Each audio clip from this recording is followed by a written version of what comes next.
Como é que agora na frente do cliente, qual é o conteúdo? Tem um script? Vamos lá, eu vou falar um pouquinho de como eu faço e como funcionou ao longo dos anos. Primeiro, acho que a venda começa nessa ligação. No agendamento que Pedro fez, de quem recomendou ele, o assunto do que ele vai tratar, o cliente já, por algum motivo, aquilo chamou a atenção dele e ele quer ouvir, concorda? Sim. A gente tem metade do caminho. O que o corretor mais quer está na frente do cliente. Essa é a melhor parte. Agendar é o mais difícil. Às vezes até por respeito a quem indicou, né? Vai receber. Sim. Então é mais fácil para o corretor e você está já no meio do caminho para mim. Então se você fez um agendamento correto, com a recomendação, o assunto que você vai falar, o cara sabe do que se trata. Então tem alguma chance desse assunto ser positivo para ele e ser interessante. Então, na frente do cliente, eu costumo dizer que a gente tem que transformar em conversa. Eu acho que o corretor, na hora, ele não pode estar ali, passar o dia pensando na frente do cliente, vai vender a pólice, vai fechar um negócio e vai ganhar comissão. O corretor está pensando nisso, ele não vai ter sucesso. Ele vai vender uma ou duas, mas não vai se estabelecer. Ele precisa ir lá com a certeza e a convicção que na frente do cliente, o que ele vai fazer é importante. Mas não é o que ele quer vender, é o que o cliente precisa. Ele precisa, logicamente, criar uma conexão, quem indicou ele, quem recomendou. Fala um pouquinho da sua história. Sim. Quem é você? Eu faço isso, sou especialista em vida. O motivo do meu contato foi por isso. Queria entender um pouquinho de você agora. Saber estrutura familiar. Fazer perguntas. Eu acho que o bom corretor faz perguntas. Mas ele também escuta. Eu acho que não é só ouvir, não. É escutar mesmo. Entender onde dói, qual é a preocupação que aquele cara tem, o perfil dele. O que é para um não é para o outro. Então eu sempre digo, nessa escuta e nessa conversa que a gente tem, eu e o cliente, ele entende que eu não estou preocupado em vender. E muitas vezes eu tiro o produto, às vezes não é para vocês, porque essa não precisa, doutor. Talvez isso aqui. Então é nessa hora que o cara fala assim, poxa, esse cara sabe o que está falando. Eu acho que é por aí mesmo. E a gente vai conversando, se entendendo, propondo reflexões para ele. E eu vou chegando com tão natural o fechamento, quando um corretor participa das reuniões comigo e Pedro, e eu conduzo lá um cliente que ele pediu para eu participar da reunião, eu conduzi. E quando o cliente, o corretor olha assim, como assim? Ele já passou o cartão de crédito?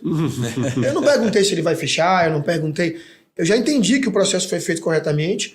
Ele fez as perguntas que ele precisa, que precisa, ele concordou comigo, a gente chegou numa solução e o orçamento é o de menos. Tem um ideal e o real, ele já entende que é importante. Agora é ver o que cabe no orçamento dele. Então aquilo ali, se o corretor segue um processo de venda, uma série de questões, vai sair a fechamento da venda. Então, acho que isso é mais ou menos o que a gente fala. E quais são essas perguntas essenciais? É claro que tem a conversa, tem a conexão, mas a sua pergunta direciona para saber quantos filhos ele tem, qual é a necessidade dele, se é a preocupação dele, o medo dele, seria isso? Sim, dentro disso mesmo. A profissão às vezes tem as perguntas básicas que são perguntas relacionadas à família mesmo, né? Tem dependência, não tem? É casado, exato, tem filhos, é um profissional liberal, recolhe INSS, tem plano de saúde, não tem plano de saúde, tem patrimônio, né? Como que é hoje essa questão do patrimônio, como é que está desenvolvendo o patrimônio. Então você tem uma série de perguntas a fazer. Mas em algum momento você tem que perguntar, que eu estava vendo até outro dia um vídeo do Joel J que ele fala que os melhores vendedores são os melhores perguntadores, né? E não é o cara que só ouve, ele escuta mesmo, né? Uma escuta ativa. Ele escuta muito mais, né? Exatamente.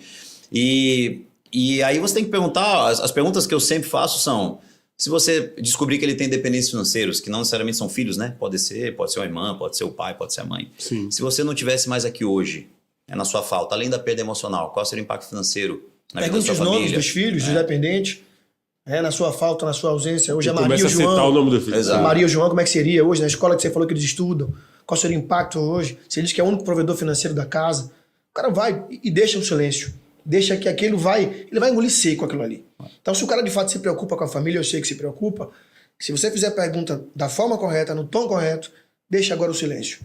Tá respondido. A pergunta. Já respondeu. Se você ficar incapaz temporariamente de trabalhar por um acidente ou uma doença, como que você vai fazer para manter suas despesas em dia? Se for um médico, e aí por faz exemplo, faz a pergunta, só que eu sempre falo, depois de uma interrogação, tem uma resposta.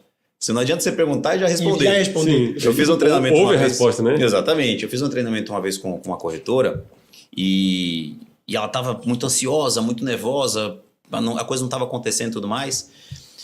E ela estava tão ansiosa que ela simplesmente chegou para falar do produto. Ela chegou e falou, não, a gente fez aquele... É o pior treinamento que nenhum vendedor gosta, que é o famoso teatro de vendas, roleplay, como quiser chamar, né? Porque você é colocado à prova, né? E é o melhor treinamento de todos, porque você vai mostrar como você está fazendo na frente do cliente, eu fingindo que sou o cliente. E aí eu imaginei um cenário aqui na minha cabeça. Bom, eu sou um dentista que ganho X, não tenho filhos, tenho casas de aluguel, então tenho uma renda passiva e tudo mais. Bolei esse cenário na minha cabeça e falei, pronto, pode começar. Pra dificultar. Não, nem pra dificultar, eu criei um personagem aqui, vamos ver como é que ela vai desenrolar. E ela chegou e fez, e ela desenvolveu muito hoje em dia, inclusive, ela tá voando.